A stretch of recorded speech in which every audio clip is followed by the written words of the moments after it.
Hello and welcome to the channel. Today what we're going to talk about is T-Mobile Home Internet Review Part 2. This is the 3-month review of the service. So why this video? First off, I've had a lot of positive reviews on the first video.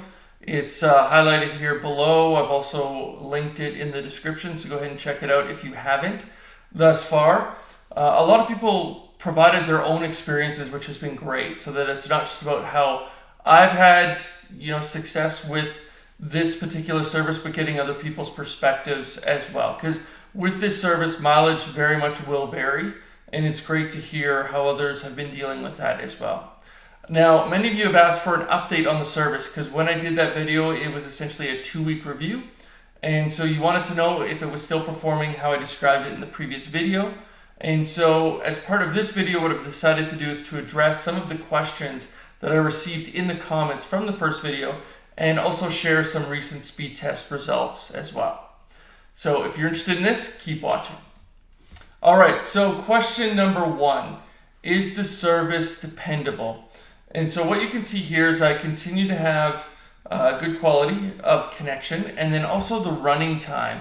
Now, I know some people have needed to go ahead and reboot their router weekly or bi-weekly. I've tried to leave it running. I did have a power outage before, so that's why I did, this was rebooted 32 days ago, but I haven't rebooted it since, and I haven't seen a degradation of performance as a result. I know some people had said that, if they don't restart their router, they'll get really low results, like 30 down, 50 down, and that's not the case for me. So this is all good news.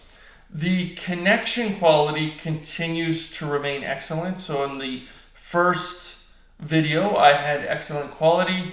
I continue to have excellent quality. I haven't moved my router. It continues to be on the second floor, in the room closest to the closest towers. So I've left it in the same place. Now, the next question is, what can I do if I'm getting poor performance? And this does come up in the comments.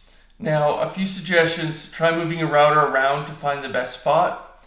Start at the highest place. So if you've got multiple floors, try the second floor or third, if that's the case. And then also place the device near the window. Now, I know this is the generic advice that a lot of people give you, so figured it's worth trying there first. If not, let's look at step 2.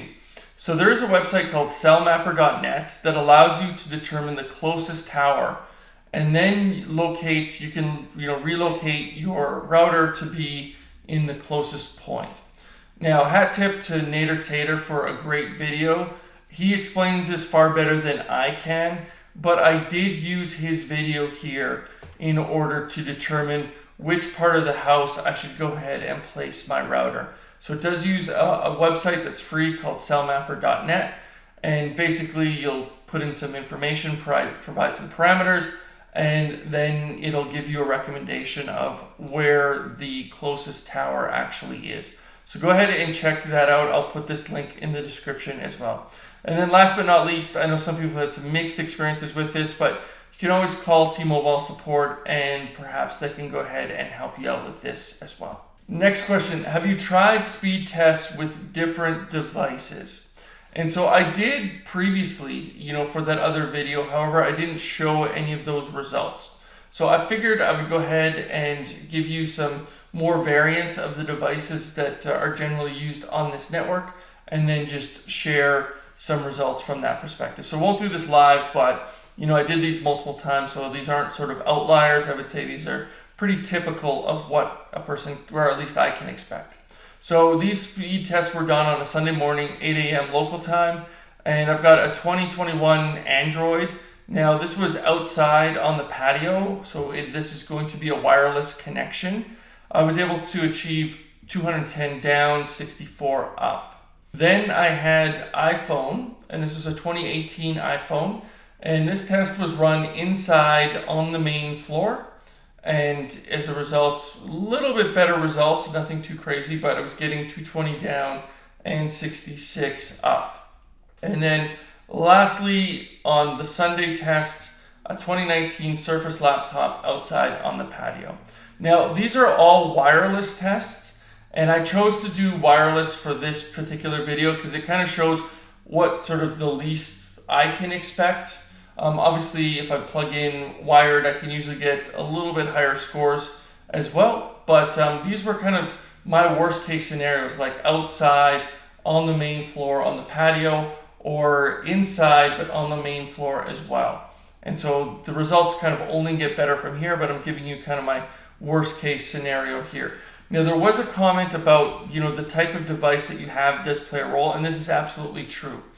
Because generally the types of Wi-Fi radios that are going to be in your devices is going to be based upon the vintage of that device generally. So for example, like a new iPhone is going to have a good Wi-Fi chip, and as a result, you're going to get great speeds. Same thing when I have like a recent Android phone, you can also expect good speeds as well. But if you have an older phone that's maybe say 5-6 years old, it should have a lower response because you're going to have an older chip in that particular device. The other thing that I did read which was kind of interesting, is a lot of the smart TVs have really poor sort of chips in them as well, really cheap chips, whether it's wired or wireless. And so if you're doing speed tests on a smart TV, generally you can't expect, greater speeds than 100 down. At least my TVs, that's been my experience anyways. So mileage very much does vary here. Now, what I decided to do was do some more tests the next day. So Monday morning, it was around 8 a.m. local time as well, and I saw some improvement. So this could speak to just different behaviors on the network itself. Perhaps Sunday being a weekend, more people were using the network, and as a result, the results weren't quite as good versus Monday morning. Maybe people were on their way to work, commuting, and as a result, some improved tests here as well. So once again, 2021 Android device outside on the patio, 250. I think this was 210 before. And then upload wasn't quite as good though. This was 27 versus 64. The iPhone, it had 461. So pretty similar on the upload. Download was significantly better. So that was a difference of 180. And then the Surface laptop, once again, even better, 290 down, and then 57. Now, I took the same laptop and went inside, and was able to get some additional performance from that perspective. So it's 340 down and 53 up. So obviously, with my old wired provider, ISP provider, I was able to get, some greater downloads, but I think for me, it just comes down to, like, for my needs, this is very much being able to address those needs. So this is an update from a speed test perspective, pretty consistent compared to the prior results, and overall, I'm continue to be pretty happy with it. Next up, how many days did it take to get the router? For me, I ordered on a Wednesday. I received it on a Monday. Others have experienced shorter shipping times, at least in the comments, so that's good. Now, I didn't really think about this at the time, but if I was to do it again, I probably just would have done this. So others have suggested you can go right to the T-Mobile store, sign up, get the device right there on the spot, take it home with you. So you don't even have to wait a few days for it to ship. So if you're near a T-Mobile store, this might be the best option for you. Next question, how well are security cameras working with internet? So I mentioned in the prior video that we do a lot of streaming. We also have, security systems, Ring cameras, things of that nature. And here we've had no issues. And I think our upload is generally better with T-Mobile than it was with our old ISP. So our cameras are definitely able to upload video to the cloud. When we access the video, it's coming from the cloud, so that's less of a concern from that perspective. It works just as well, if not better, as our old ISP. So if you're using security cameras, at least in our case, Ring, we've seen some good performance from that perspective. Question, does the router have a battery? No, unfortunately it does not, but that would be cool if it did.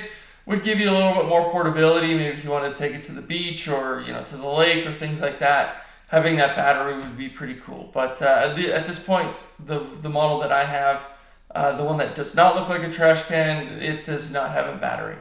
All right, so what's the final verdict? For me, definitely going to keep it. It continues to be consistent, no drops. We don't have cable TV, so this powers basically all of our content. And so we use YouTube TV. I don't get buffering. even when others are streaming other services like YouTube, Netflix, and MLB.tv. It's able to handle a family going ahead and consuming from all of these different sources. I would say that the service is consistent. It hasn't improved, but it hasn't regressed either. And so from that perspective, I've been happy with it. You've seen the 32-day uptime. I think that's pretty good. There's no way my old ISP would have lasted that long. So that's very much positive from that perspective. And then lastly, I get these notifications every month that the payment's about to come out and payment's gone through.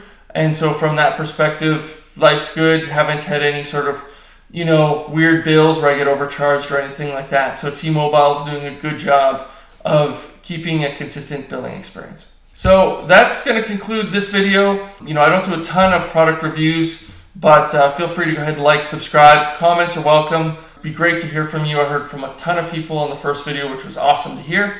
And also, if you're interested in following me on Twitter, you can go ahead and find me at Weirzy. So thanks again for checking out this video, and hopefully it provides some value to you. Take care, and we'll see you soon. Bye.